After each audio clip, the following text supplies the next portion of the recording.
Hello students, आज हम पढ़ने जा रहे हैं रिप्रोडक्टिव सिस्टम का, मेल रिप्रोडक्टिव सिस्टम का एक टॉपिक है जिसका नाम है टेस्टीज, यानी कि वृषण हम पढ़ने जा रहे हैं। और ये जो वृषण होते हैं इनकी जो संख्या होती है वो एक जोड़ी होती है। और वास्तव में जो नरों के अंदर वृषण होते हैं वो बाह्य उदरीय होते हैं, एक्स्ट्रा एब्डोमिनल होते हैं। लेकिन वास्तव में ये जो भ्रूणीय अवस्था के अंदर, प्रारंभिक भ्रूणीय अवस्थाओं के अंदर ये उदरीय गुहा के अंदर ही पाए जाते हैं। लेकिन क्या होता है कि जो पूरा के पूरा गर्भकाल होता है, 9 माह का जो गर्भकाल होता है, उस 9 माह के गर्भकाल के अंदर जो 7वां माह होता है, गर्भकाल का जो 7वां माह होता है, उसके अंदर वृषण जो है वो उदरीय गुहा से उतरकर वक्षण नाल से होते हुए, उदरीय गुहा से उतरकर वक्षण नाल से होते हुए ये कहां पर आ जाते हैं? वृषण कोश में आ जाते हैं। यूं समझिए, ये जो लाइन के ऊपर का हिस्सा है ये उदरीय गुहा है, और प्रारंभिक अवस्थाओं के अंदर जो वृषण है वो उदरीय गुहा में थे। लेकिन भ्रूणीय परिवर्तन के 7वें माह के अंदर एक नाल होती है जिसका नाम है वक्षण नाल। उस वक्षण नाल से वृषण उतरकर और कहां पर आ जाते हैं? ये वृषण कोशों में आ जाते हैं। ये वृषण कोश है। वृषण कोश पाउचनुमा जो है वो रचनाएं होती है, और इन पाउचनुमा रचनाओं के अंदर वृषण जो है वो पाए जाते हैं। लेकिन एक चीज याद रखें कि मानवों के अंदर जो नर होते हैं उनके अंदर वृषण जो होते हैं वो हमेशा किस में पाए जाते हैं? परमानेंटली वृषण कोश के अंदर पाए जाते हैं। ये वृषण जो है वो वापस से उदरीय गुहा के अंदर नहीं जाते हैं। ये क्यों नहीं जाते हैं? क्योंकि उसका एक कारण है कि एक लिगामेंटस इलास्टिक कोड होती है। एक लिगामेंटस इलास्टिक कोड होती है। बेसिकली लिगामेंटस का मतलब होता है स्नायु से बनी हुई एक इलास्टिक कोड होती है, जिसको कि हम कहते हैं गुबर्नेकुलम। गुबर्नेकुलम रचनाओं के द्वारा वृषण जो है वो वृषण कोश से संलग्न रहते हैं और ये ऊपर नहीं जाते हैं। और ये भी ध्यान रहे कि ये जो वृषण है ये लटके हुए हैं किसके अंदर? वृषण कोशों के अंदर, एक रचना के द्वारा जिसका कि नाम है वृषण रज्जु। वृषण रज्जु वह रचना है जिसके द्वारा टेस्टिस को सप्लाई की जाती है, धमनियों की, यानी कि आर्टरी, शिराओं की यानी कि वेन्स की, और नर्व्स की यानी कि तंत्रिकाओं की क्या होती है? सप्लाई की जाती है। कुछ जीव ऐसे होते हैं जिनके अंदर की परमानेंटली जो है वो टेस्टिस अंदर पाई जाती है, यानी कि उदरीय गुहा के अंदर ही पाई जाती है। वो कौन कौन से जीव है जिनके अंदर की उदरीय गुहा के अंदर ही परमानेंटली टेस्टिस पाई जाती है? तो देखिए, एक तो यहां पर मैंने एग्जांपल दिया एलिफेंट का, और दूसरा एग्जांपल दिया मैंने वेल का। देखिए, दोनों ही स्तनधारी है, लेकिन इनके शरीर का जो तापमान होता है, शरीर तापमान वो कम होता है। इसलिए इनके अंदर जो वृषण होते हैं वो कैसे होते हैं? उदरीय होते हैं। क्यों? क्योंकि कम तापमान के अंदर शुक्राणुओं का जो परिपक्वन है वो आसानी से हो सकता है। फिर मैंने 2 जीव ये लिखे, और 2 जीव देखिए कुछ और लिखता हूं। एक होता है रैट और एक होता है बैट, यानी कि चूहा और चमगादड़। इनके अंदर क्या होता है कि जनन काल में वृषण उदरीय गुहा से नीचे आते हैं, उदरीय गुहा से बाहर आते हैं, एवं जैसे ही इनका जनन काल पूरा होता है, ये फिर से उदरीय गुहा में चले जाते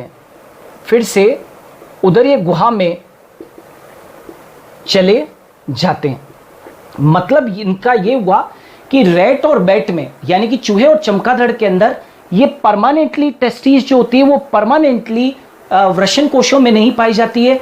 ये केवल जनन काल के अंदर टेम्पररी रूप से आते हैं, और जनन काल जैसे ही पूरा हो जाता है तो ये वापस से फिर से अपनी जगह पर चले जाते हैं। लेकिन मानवों के अंदर, मानव की बात करें तो टेस्टिस जो होती है वो कैसी होती है? बाह्य उदरीय होती है, और ये परमानेंटली जो है वो कैसी पाई जाती है? बाह्य उदरीय पाई जाती है। ओके, नाउ एक प्रश्न उठता है कि मानवों के अंदर ये बाह्य उदरीय क्यों हुई? ऐसा क्यों हुआ कि भ्रूणीय परिवर्तन के अंदर 7वें माह में ये जो टेस्टिस है वो उदरीय गुहा से उतरकर वक्षण नाल से होते हुए वृषण कोशों के अंदर आ गए? तो उसका सबसे बड़ा जो कारण था वो क्या था? तापमान। देखिए, मानव का जो शरीर का जो तापमान है, वो कितना है? तो वो 37 डिग्री के 37 डिग्री है। लेकिन जो इस तापमान पर, इस 37 डिग्री तापमान के ऊपर वृषणों के अंदर, यानी कि वृषणों के अंदर क्या नहीं हो सकता है, शुक्राणु का परिपक्व नहीं हो सकता है। इसलिए क्या हुआ कि मानवों के अंदर जो टेस्टिस है वो उदरीय गुहा के बाहर आ गई, वृषण कोशों में। क्यों? क्योंकि वृषण कोश का जो तापमान होता है, वो वृषण कोश का जो तापमान होता है वो हमेशा ध्यान रखें 2 से लेकर और 3 डिग्री कम रहता है, 2 से 3 डिग्री कम। मतलब यदि हमारे शरीर का तापमान 37 है तो वृषण कोश का जो तापमान रहेगा वो लगभग 34 या 34.5 के आसपास रहेगा।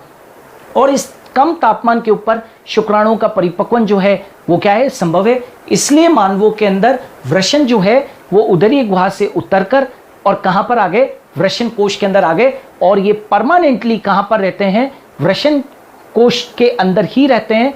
और ये गुबर्नेकुलम नामक रचनाओं से जो वृषण होते हैं वो वृषण कोश से जुड़े रहते हैं। ओके, नाउ अब आ जाते हैं कि ये जो टेस्टिस है इनके लिए क्या है, टेस्टिस क्या है। तो ये टेस्टिस जो होती है वो हमेशा याद रखिए ये प्राथमिक लैंगिक अंग है।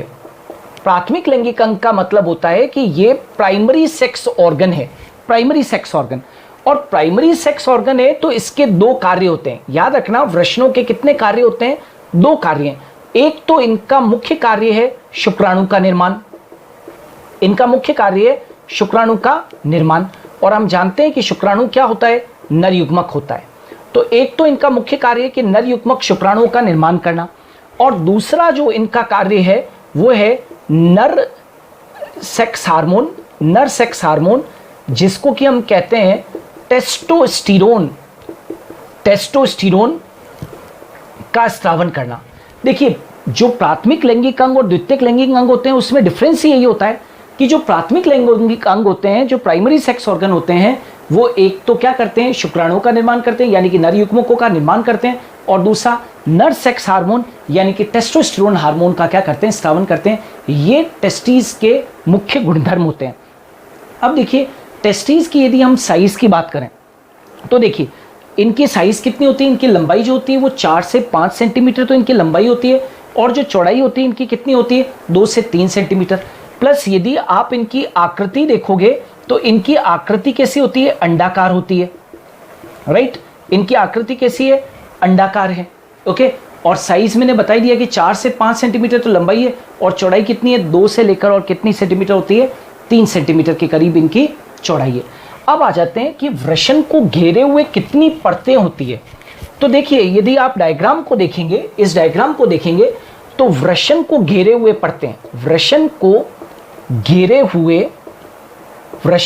हुए परतें ये कितनी होती है। तो वृषण को घेरे हुए परतें देखिए 3 होती है। सबसे बाहर से अंदर की तरफ, यदि हम बाहर से अंदर की तरफ चलें तो सबसे बाहर की तरफ जो होती है वो आप देख सकते हैं ट्यूनिका वेजाइनलिस। सबसे बाहर की तरफ कौन सी होती है, ट्यूनिका वेजाइनलिस। ये वाली, ये चीज जहां पर मैं ये स्केच पेन चला रहा हूं, यहां पर आप देख सकते हैं ये वाली जो परत आप पूरी देख रहे हो, ये क्या है, ट्यूनिका वेजाइनलिस है। दूसरी जो होती है उसका नाम होता है ट्यूनिका एल्बुजिनिया।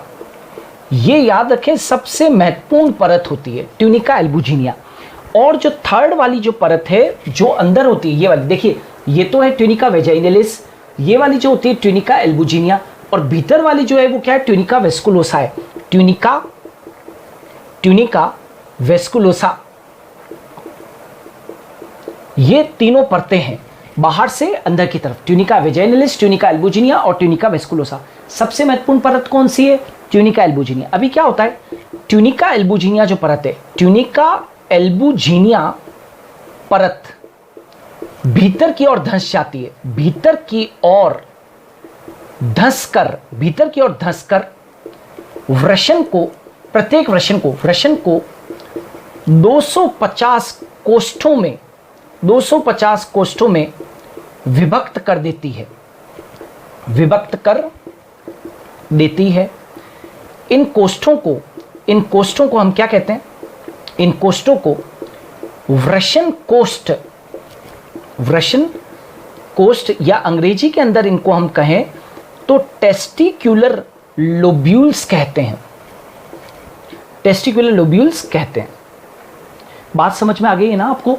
ट्यूनिका एल्बुजिनिया परत, ये जो ट्यूनिका एल्बुजिनिया परत है, ये ट्यूनिका एल्बुजिनिया परत भीतर की ओर धंस जाती है और भीतर की ओर धंसकर और टेस्टिस को अनेक चैम्बर के अंदर अनेक कोष्ठों में विभक्त कर दी। ये सब कोष्ठ है, ये सब कोष्ठ है। तो एक टेस्टिस के अंदर कोष्ठों की जो संख्या है वो कितनी है? लगभग 250 के करीब है। ट्यूनिका एल्बुजिनिया परत के भीतर धंस जाने से 250 कोष्ठों का हर एक टेस्टिस के अंदर निर्माण हो जाता है। इन कोष्ठों को हम क्या कह देते हैं? वृषण कोष्ठ कह देते हैं, या अंग्रेजी के अंदर कहें तो हम इनको क्या कह देते हैं? टेस्टिक्युलर लोब्यूल्स कह देते हैं। ओके, अब आ जाते हैं कि आखिर इन टेस्टिक्युलर लोब्यूल्स के अंदर है क्या। तो प्रत्येक वृषण कोष्ठ में, प्रत्येक वृषण कोष्ठ में 2 से 3 नलिकाएं पाई जाती है। 2 से 3 नलिकाएं, जैसे ये एक वृषण कोष्ठ है तो इसके अंदर 2 से 3 नलिकाएं उपस्थित, प्रत्येक वृषण कोष्ठ में 2 से 3 नलिकाएं उपस्थित। इन नलिकाओं को जानते हैं क्या कहते हैं? इन नलिकाओं को शुक्रजनक नलिकाएं कहते हैं। शुक्रजनक नलिकाएं कहते हैं। यहां पर देखिए मैंने लेबल भी कर रखा है कि ये जो है इनके अंदर क्या पाई जाती है? ये शुक्रजनक नलिकाएं हैं। ये जो शुक्रजनक नलिकाएं हैं इनको हम बोलते हैं सेमिनिफेरस ट्यूब्यूल्स, सेमिनिफेरस ट्यूब्यूल्स। और याद रहे ये शुक्रजनक नलिकाएं इसलिए इंपॉर्टेंट है क्योंकि ये क्या करती है? शुक्रजनक नलिकाएं क्या करती है? तो ये बेसिकली शुक्राणु का क्या करती है? निर्माण करती है। तो इनको हम क्या कहते हैं? शुक्रजनक नलिकाएं कहते हैं। और ये वृषण की संरचनात्मक व क्रियात्मक, वृषण की संरचनात्मक व क्रियात्मक इकाई है। ये वृषण की संरचनात्मक क्रियात्मक इकाई है। यदि हम शुक्रजनक नलिकाओं के फंक्शन को जानना चाहते हैं तो हम क्या करेंगे? एक टीएस काट, यानी कि टीएस किसका है? शुक्रजनक नलिका का काटेंगे। शुक्रजनक नलिका का अनुप्रस्थ काट काटेंगे। टीएस नलिका शुक्रजनक, ये क्या है? टीएस जो है यानी कि अनुप्रस्थ काट है किसका? शुक्रजनक नलिका का। यदि हम एक शुक्रजनक नलिका का अनुप्रस्थ काट काटेंगे तो हमें शुक्रजनक नलिका की कुछ इस प्रकार से रचना नजर आएगी। सबसे बाहर की तरफ जो होती है शुक्रजनक नलिका के अंदर, उसको बोलते हैं ट्यूनिका प्रोप्रिया।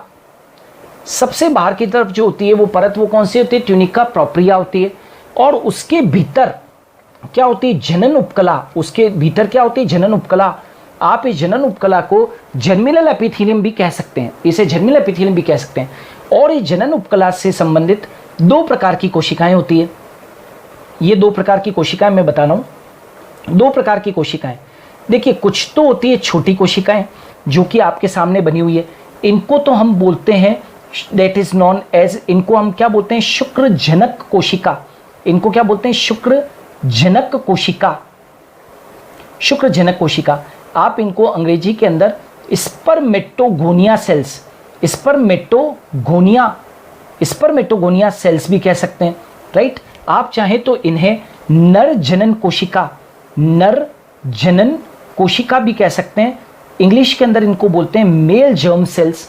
तो ये तो हो गई छोटी कोशिकाएं। और ये जो शुक्रजनक कोशिकाएं, इनकी क्या विशेषता है कि ये क्या बनाएगी? इनके द्वारा तो किसका निर्माण होगा? शुक्राणु का निर्माण होगा। इनके द्वारा तो शुक्राणु का निर्माण होगा, लेकिन इनके बीच बीच में कुछ बड़ी कोशिकाएं भी होती है। ऐसे ये बड़ी बड़ी कोशिकाएं भी है, लंबवत कोशिकाएं, इनको हम बोलते हैं सर्टोली कोशिकाएं, राइट। ये कौन सी है? सर्टोली सेल्स है। तो मैं कहना चाहता हूं कि ये एक आपके सामने जो चित्र बना हुआ है, ये एक शुक्रजनक नलिका का सेमिनिफेरस ट्यूब्यूल का अनुप्रस्थ काट है। इस अनुप्रस्थ काट को देखोगे तो शुक्रजनक नलिका के अंदर सबसे बाहर की तरफ ट्यूनिका प्रोप्रिया परत है, उसके नीचे जनन उपकला है, और जनन उपकला से संबंधित 2 प्रकार की कोशिकाएं हैं। एक छोटी कोशिकाएं जिनको कि हम शुक्रजनक कोशिकाएं कहते हैं, जिनको नर जनन कोशिका भी कहते हैं, जो कि नर युग्मक शुक्राणुओं का निर्माण करेगी। और दूसरी कोशिकाएं जो कि लंबवत कोशिकाएं हैं, वो क्या है? सर्टोली सेल्स है। इन सर्टोली सेल्स को हम नर्स सेल्स भी कहते हैं, पोषक कोशिकाएं। क्यों? क्योंकि ये सर्टोली सेल्स परिवर्तित होते हुए शुक्राणुओं को क्या प्रदान करती है? पोषण प्रदान करती है। तो ये जो था, ये क्या था? शुक्रजनक नलिका का अनुप्रस्थ काट था।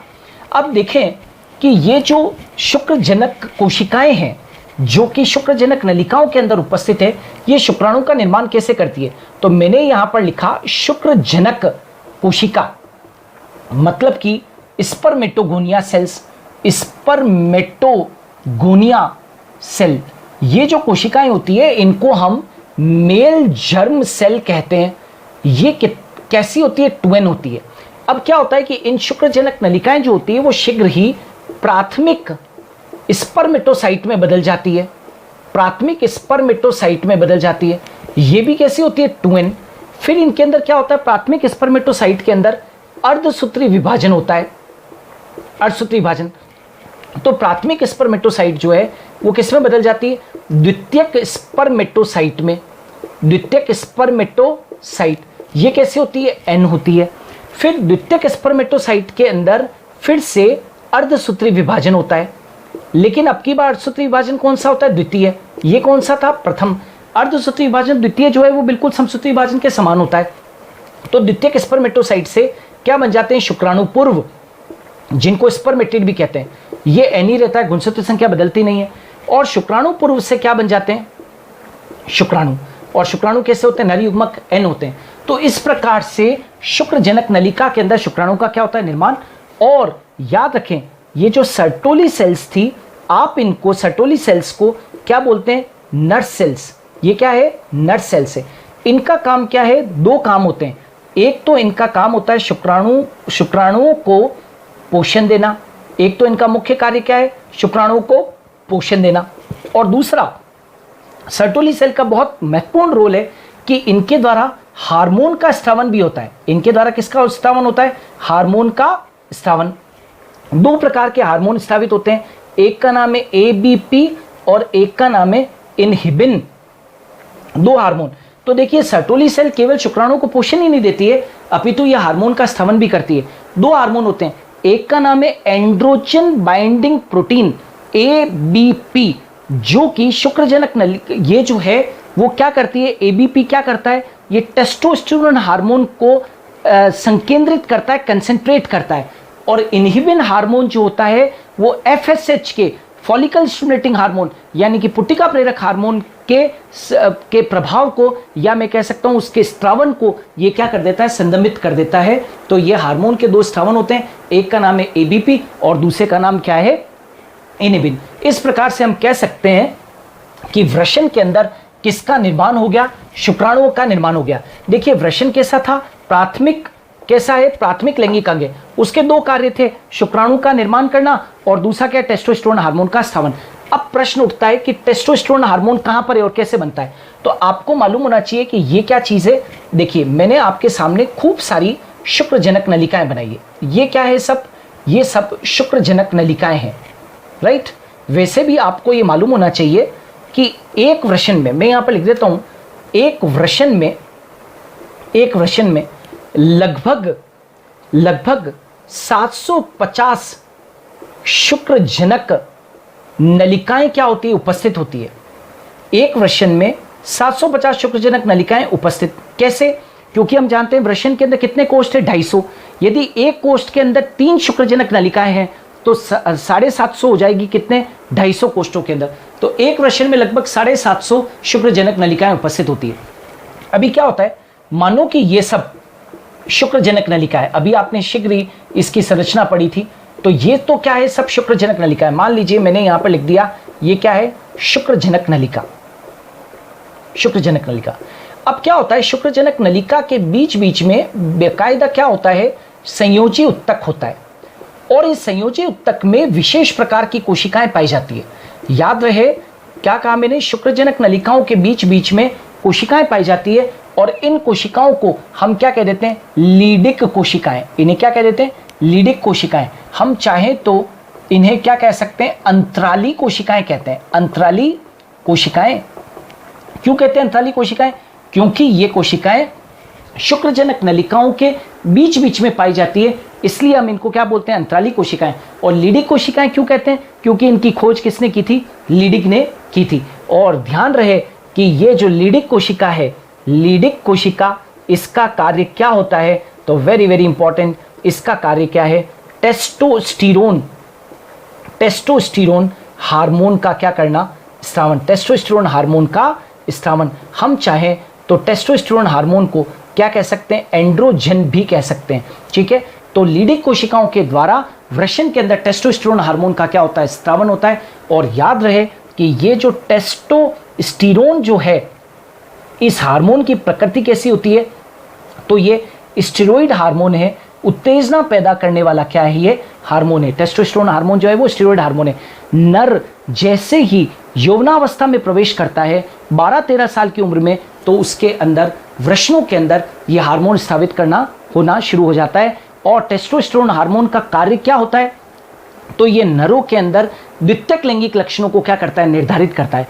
द्वितीयक लैंगिक लक्षणों का मतलब होता है जैसे ही बच्चा यौवनावस्था में प्रवेश करता है और टेस्टोस्टेरोन हार्मोन सिक्रेट होना शुरू होता है, उसके अंदर दाढ़ी मूछें आना शुरू हो जाता है। ये क्या है, एक द्वितीयक लैंगिक लक्षण है। कंधों का चौड़ा हो जाना, आवाज़ का भारी हो जाना, राइट, शरीर के ऊपर बालों का बहुत ज़्यादा आवरण आ जाना, ये सब जो है वो द्वितीयक लैंगिक लक्षण है, जो कि टेस्टोस्टेरोन हार्मोन के द्वारा क्या होते हैं, नियंत्रित होते हैं। ओके, अभी क्या होता है, ये तो बात की हमने किसकी, हार्मोन की, कि हार्मोन वगैरह जो है वो कैसे स्रावित होते हैं और शुक्राणु का जो निर्माण है वो कैसे होता है। अब आप देखिए कि क्या होता है, सभी शुक्रजनक नलिकाएं किस में खुल जाती है, वृषण झालक में खुल जाती है। वृषण झालक, जिसको कि हम रेटे टेस्टिस कहते हैं, रेटे टेस्टिस में खुल जाती है, राइट। सभी शुक्रजनक नलिकाएं, ये जितनी भी शुक्रजनक नलिकाएं हैं वो क्या लेकर आ रही है, शुक्राणु को लेकर आ रही है। तो ये शुक्राणु को लाने वाली जो नलिकाएं हैं ये किस में खुल जाती है, एक नलिकाओं के जाल में खुल जाती है। और इस नलिकाओं के जाल को, जो ये यहाँ पर प्रेजेंट है, देखिए सारी के सारी शुक्रजनक नलिकाएं एक जाल में खुल रही है यहाँ पर, और उसको हम क्या कह देते हैं, वृषण झालक कह देते हैं या रेटे टेस्टिस कह देते हैं। ओके, तो सारे शुक्राणु कहाँ आ चुके हैं, वृषण झालक के अंदर। अब क्या होता है, वृषण झालक से 15 से 20 नलिकाएं निकलती है, 15 से 20 नलिकाएं निकलती है। एवं ये शुक्राणुओं को लेकर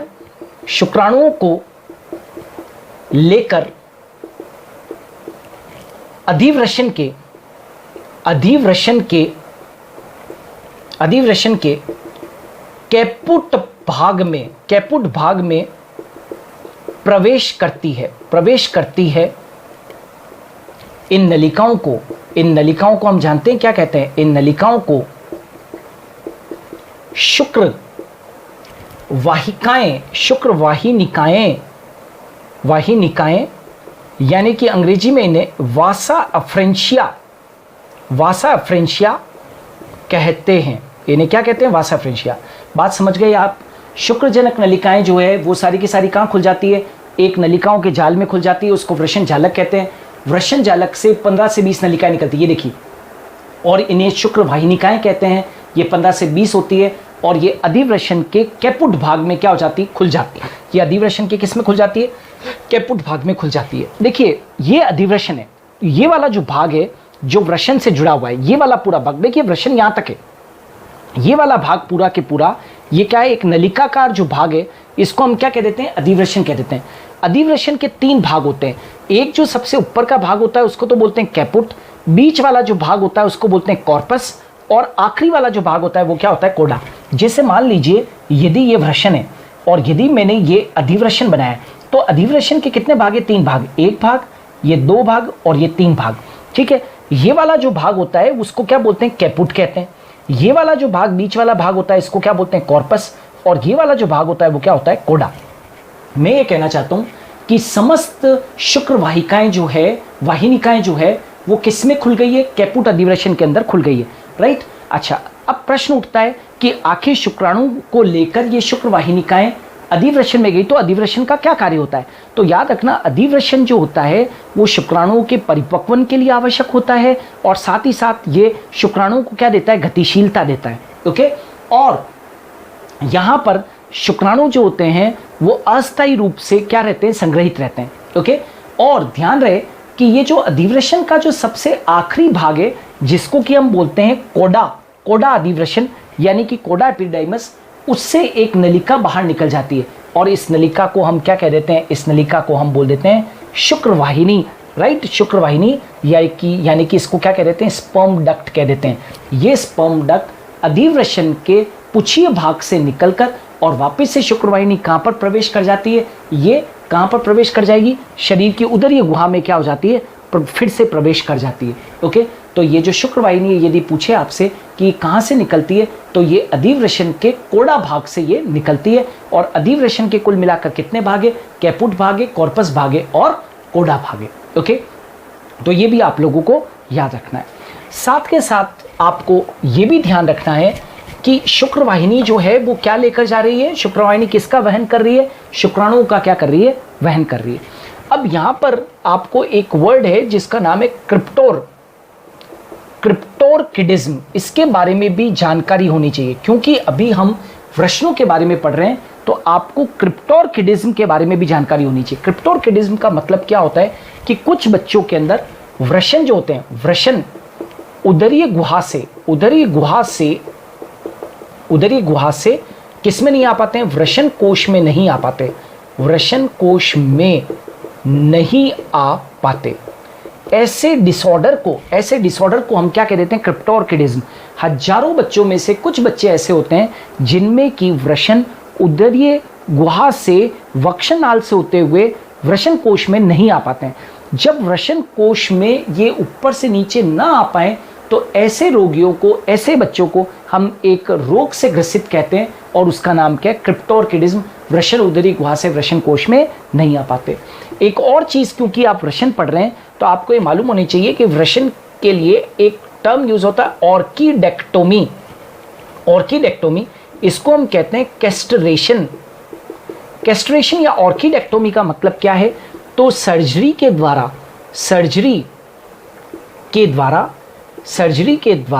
किसको हटाना? सर्जरी के द्वारा वृषणों को क्या कर देना? हटा देना। वृषणों को हटा देना, सर्जरी के द्वारा वृषणों को हटा देना, ये क्या कहलाता है? ऑर्किडेक्टोमी कहलाता है। ये जनरली मानवों के अंदर कम की जाती है। ये जो बैल वगैरह होते हैं उनके अंदर ऑर्किडेक्टोमी की जाती है। क्यों? क्योंकि वृषण के अंदर क्या स्रावित होता है? Testosterone hormone. टेस्टोस्टेरोन हार्मोन जो है वो उस नर को, यानी कि उस बैल को क्या देता है? उग्रता देता है और उस उग्रता के कारण वो खेतों में काम नहीं करता है। तो खेतों में काम करने वाले जो बैल होते हैं, बुल होते हैं, उनकी टेस्टिस को सर्जरी के द्वारा क्या कर दिया जाता है? हटा दिया जाता है। तो उनके अंदर जो उग्र स्वभाव होता है वो नम हो जाता है और उसके कारण वो खेतों में क्या करते हैं? काम करते हैं। तो ये ऑर्किडेक्टोमी के बारे में भी जानकारी होनी चाहिए। तो एक तो क्रिप्टोरकिडिज्म और दूसरा कौन सा है? ऑर्किडेक्टोमी के बारे में भी ध्यान रखें। तो ये था स्टूडेंट्स किसके बारे में? एक प्राथमिक लैंगिक अंग नरों के अंदर जो पाया जाता है जिसका कि नाम था known as what? The testis, जिसके दो महत्वपूर्ण कार्य थे। एक तो शुक्राणु का निर्माण और दूसरा जो है वो कार्य था कि इनके द्वारा नर लैंगिक हार्मोन जिसको कि हम कहते हैं टेस्टोस्टेरोन, उसका भी स्रावन होता है। हम आने वाले दिनों के अंदर इस रिप्रोडक्टिव सिस्टम से रिलेटेड और नए वीडियोस के साथ में हम आएंगे। तब तक के लिए थैंक्स अ लॉट। जय हिंद।